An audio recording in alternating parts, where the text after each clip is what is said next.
ఇక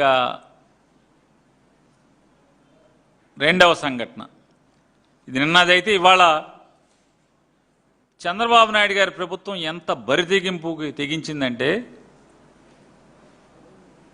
విజయవాడ నడిబొడ్డులో కొత్తగా అప్పుడు తీర్మానం కూడా చేశాడు అంటున్నారు. నేను జగన్ గారి దెబ్బకి అమరావతి సిఆర్డిఏలో క్యాపిటల్ రీజన్ డెవలప్మెంట్ అథారిటీలో తీర్మానం ఒకటి చేశారు. అమరావతి విజయవాడ గుంటూరు మూడు కలిసి రాజధానిగా అని చెప్పి తీర్మానం చేశారంటున్నారు. మొన్న అనుకుంటా మొన్న నెక్స్ట్ క్యాబినెట్కి పెడతారో ఇవాళ క్యాబినెట్కి పెట్టారు. అంటే జగన్మోహన్ రెడ్డి గారు మావిగన్ అనేప్పటికీ మాడు పగిలి ఇప్పుడు ఆవిగన్ అంటున్నాడు చంద్రబాబు నాయుడు. అమరావతి విజయవాడ గుంటూరు అంటే బందర్లో చంద్రబాబు చుట్టాలు లేరని బందర్ ఎత్తేసాడు. అంతే కదా, వేరే కారణం ఉంది. బందర్లో పోర్టు ఉంది, జగన్ గారు మావిగన్ అన్నాడు, మా బందర్ ఎందుకు తీర్మానంలో పెట్టలా అంటే చంద్రబాబు బంధువులు ఎవరు లేరు. అంతకుమించి వేరే ఏం కనపడుతుంది? మాకేం కనపడతలా. లేదా మీకు ఆస్తులు లేవు, బెజవాడలో ఉన్నాయి, గుంటూరులో ఉంటాయి, అమరావతిలో ఉన్నాయి కాబట్టి బందర్లో ఆస్తులు లేవు. పోనీ ఉన్నా ఆ దుబాయ్ అక్కడిక్కడికి పంపించే బదులు మా దగ్గర కొనుక్కోవచ్చు కదా.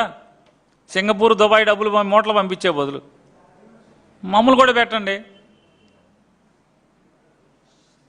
మరి బెజవాడ సిఆర్డిఏలో తీర్మానం చేసి బెజవాడ జగన్ గారు చెప్పిన ప్రతిపాదన మేరకు విజయవాడ గుంటూరు కూడా క్యాపిటల్గా మీరు తీర్మానం చేశారు. రేపు మా క్యాబినెట్కి పెడతారు. రేపు చలికాలంలోనో వర్షాకాలంలోనో సమావేశాల్లో అసెంబ్లీలో కూడా పెడతారు. జరగబోయేది ఇదే. జగన్ గారు ఎజెండా పెడతాడు, మీరు అమలు చేస్తారు మీ కర్మకి. ఎందుకని? మీ అమరావతి మీద ప్రజలకు ఆశలు పోయినాయి కాబట్టి మీ కర్మది. మీరు చేసే అవినీతి, మీరు చేసే పాపం, మీ మట్టి దోపిడి. వాళ్ళు మామూలుగా లోకేష్ గారి పొలిటికల్ పిఏ అంట, సత్యం అంట, మొత్తం మట్టి బాస్, మట్టి మాఫియాకి డాన్ అతను. అమరావతి మంగళగిరి చుట్టుపక్కల ప్రాంతాల్లో మట్టి మాఫియాకి డాన్. ఒక సాంబశివరావు, ఇంకో ఇద్దరు ఉన్నారండి. లేఅవుట్లు కానించి ఎవరిని వదలట్లా డబ్బులు మంగళగిరిలో. సరే తిని సస్తానా తినుకోండి. కానీ ఈ దుర్మార్గాలు ఏంటి అని అడుగుతున్నాను. విజయవాడలో ప్రజాస్వామ్యయుతంగా ఒక దీక్ష చేస్తున్నటువంటి ఒక రాజకీయ పార్టీ యువజన విభాగం సంబంధించినటువంటి కార్యకర్తలని బరితెగించి దాడి చేయటం, ధ్వంసం చేయటం, హత్యాయత్నం చేయటం, టెంటు మీదకి డాబా ఎక్కి పక్క డాబా ఎక్కి పైనుంచి మూత్రం పోయటం.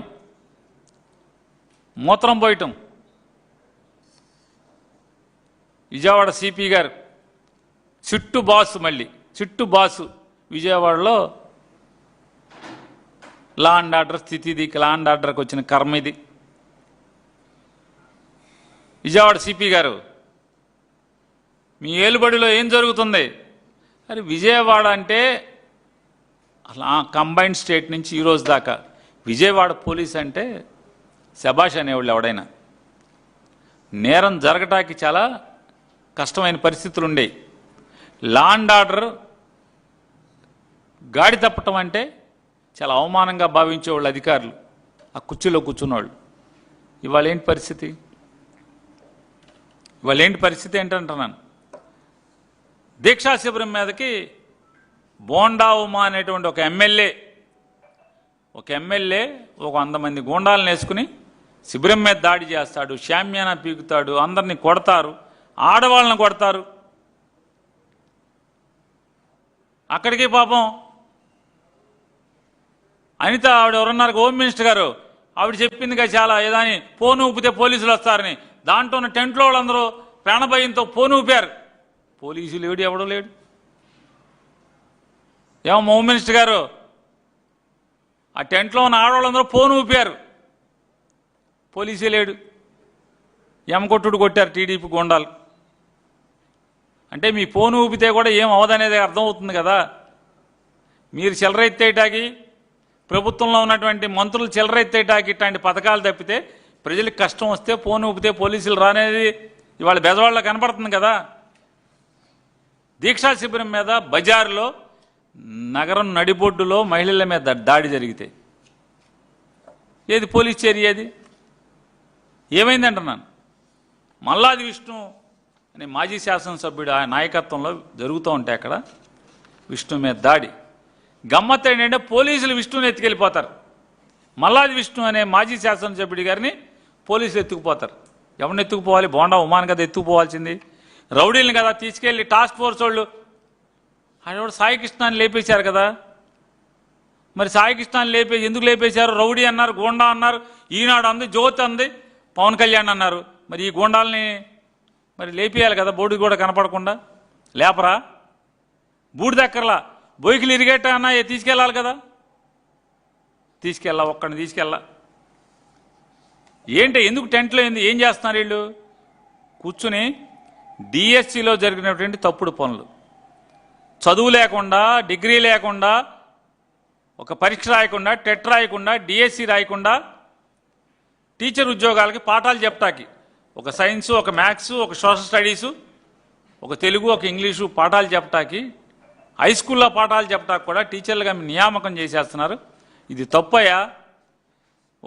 వ్యాయామ ఉపాధ్యాయులుగా దొంగ సర్టిఫికేట్లతో చెప్పారని చెప్పి ఆఖరికి మాజీ ఒలింపిక్ అసోసియేషన్ చైర్మన్ చెప్తున్నాడు ఇవన్నీ దొంగ సర్టిఫికేట్లే, శాపే కడిగేయాలి, శాపే దుర్మార్గం చేసిందని చెప్పాడు. ఏం తప్పు చేశారంటున్నా? ప్రజాస్వామ్యంలో ప్రశ్నించడం తప్ప అంటున్నా? సిబిఐ ఎంక్వైరీ కోరటం తప్ప? ఈ రాష్ట్ర బాధ్యుడైనటువంటి విద్యాశాఖ మంత్రిని తీసేయమని చెప్పడం తప్ప అని అడుగుతున్నా. రాజీనామా చేయమంటాం తప్ప, బర్తరఫ్ చేయమంటాం తప్ప చంద్రబాబు నాయుడిని. అతను రాజీనామా చేయకపోతే బర్తరఫ్ చేయాలి కదా.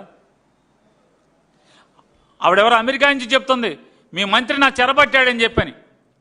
నీ ఆడకూతురిని, తెలుగుదేశం పార్టీ అభిమానిని నన్ను చెరబట్టాడు బ్రో అని పెడితే కూడా పట్టించుకోరు. ఒక ఆడకూతురు నన్ను ఇప్పటికి 3 సార్లు అబార్షన్ చేయించాడంటే పట్టించుకోరు మీ ఎమ్మెల్యే. మరి మీ మంత్రి ప్రజాస్వామ్యాన్ని చెరబట్టాడు, ప్రభుత్వ వ్యవస్థని, విద్యా వ్యవస్థని చెరబట్టాడు మీ మంత్రి అని చెప్పంటే మరి రాజీనామా చేయించకపోతే మీరు బర్తరఫ్ చేయాలి కదా. ఇదే కదా ఇవాళ టెంట్లో మల్లాది విష్ణు గారు కార్యకర్తలు, రాష్ట్ర వ్యాప్తంగా ఉన్నటువంటి వైఎస్ఆర్ కాంగ్రెస్ పార్టీ యువజన విభాగం కార్యకర్తలు దీక్షలు, ధర్నాలు చేస్తుంటే సమాధానం చెప్పలేక మరి ఇలా గొంతులు నులిపితే, గొంతు మీద పీక మీద కాలేసి తొక్కితే, దీక్షా శిబిరాల మీద బ్రిటిష్ వాళ్ళలాగా వెనకటికి స్వాతంత్ర సమరంలో కూడా ఇదాకే చేసేవాళ్ళు.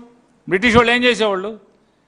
దీక్షలు చేస్తున్న వాళ్ళు లేదా అప్పుడున్నటువంటి బ్రిటిష్ సామ్రాజ్యానికి వ్యతిరేకంగా ఉద్యమాలు చేస్తున్న వాళ్ళ నోట్లో మలమూత్రం పోసేవాళ్ళు. మీరు మాత్రం సమానమే కదా. లోకేష్ నాయుడు, నారా చంద్రబాబు నాయుడు మీరు దానికి బ్రిటిష్ వాడి కన్నా ఏం తక్కువ కనపడుతున్నారు? ఇవాళ బ్రిటిష్ వాళ్ళలాగానే ఉన్నారు కదా మీరు. మీది కూడా తెలుగుదేశం పార్టీ కాదు కదా, అది ఒక ఈస్ట్ ఇండియా కంపెనీగా కనపడుతుంది కదా ఇవాళ. మీరు ప్రభుత్వం, మీ పార్టీ ఒక ఈస్ట్ ఇండియా కంపెనీ కదా. ఇవాళ ప్రజాస్వామ్యబద్ధంగా అత్యంత శాంతియుతంగా జరుగుతున్నటువంటి ఆ టెంట్ మీద ఒక ఆయుధం ఉందా వాళ్ళ దగ్గర? కొన్ని కర్ర ఉందా? జెండా కర్రన్న ఉందా? ఏమన్నా ఎవరి మీద రాళ్ళు ఇసిరారా? మరి ఎందుకు ఈ దాడి ఎందుకు చేయించారని అడుగుతున్నాను. ప్రజల ఆస్తులు ఎవరన్నా ధ్వంసం చేశారా? ప్రభుత్వాన్ని ప్రశ్నించడం కదా వాళ్ళు చేసిన పాపం. నిరుద్యోగ యువతకు న్యాయం చేయాలి, ఉద్యోగాలు కల్పించాలి, డిఎస్సి మీద సిబిఐ దర్యాప్తు జరగాలి, లోకేష్ రాజీనామా చేయాలి లేదా చంద్రబాబు బర్తరఫ్ చేయాలి, ఫీజు రీయింబర్స్మెంట్ కట్టండి అయ్యా. పక్క రాష్ట్ర ముఖ్యమంత్రి చెప్తున్నాడు 10,000 కోట్లు బకాయి ఉంది ఈ ప్రభుత్వం, మా గురువుగారు ప్రభుత్వం అని చెప్తున్నాడు కదా. ఆ డబ్బులు కట్టండి. వసతే హాస్టల్ ఛార్జెస్ పే చేయండి, హాస్టల్ ఛార్జెస్ చెల్లించండి. పేద బీసీ లేదా ఎస్సీ లేదా ఎస్టీ ఈ వర్గాల్లో ఉన్నటువంటి పిల్లల యొక్క చదువు తల్లిదండ్రులకు భారం అయింది, మోయలేని భారం అవుతుంది. ప్రభుత్వం బాధ్యత తీసుకోవాలి అనేది ఇంగిత జ్ఞానం కూడా లేకుండా మీరు నయా పైసా చెల్లించకుండా సోక్కులు చేస్తారు. మ్యాట్లకి 350 కోట్లు ఖర్చు పెడతారు. యోగా మ్యాట్లకి నిన్న ఎన్ని కోట్లు ఖర్చు పెడతారు? నిన్న ఆడవాళ్ళని తీసుకెళ్లి సభలో కూర్చోబెట్టుకుంటాకి, మోడీ దగ్గర భజన చేయటానికి ఎన్ని కోట్లు ఖర్చు పెట్టారు. కానీ పిల్లల చదువులకు మాత్రం నయా పైసా ఎవరు? ఫీజు రీయింబర్స్మెంట్ చెల్లించమని చెప్పని డిమాండ్ చేస్తున్నాం. నిరుద్యోగ భృతి చెప్పండి, మీరే కదా చెప్పారు ఎలక్షన్లో, మా మేనిఫెస్టో అని చెప్పారు కదా. మరి నిరుద్యోగ ఉద్యోగాలు ఇవ్వలేకపోతే నిరుద్యోగ భృతి కల్పించమని చెప్పాం కదా, కల్పిస్తామని చెప్పారు. అదే కదా మా డిమాండ్. ఈ డిమాండ్లో తప్పే ఉందంటున్నా.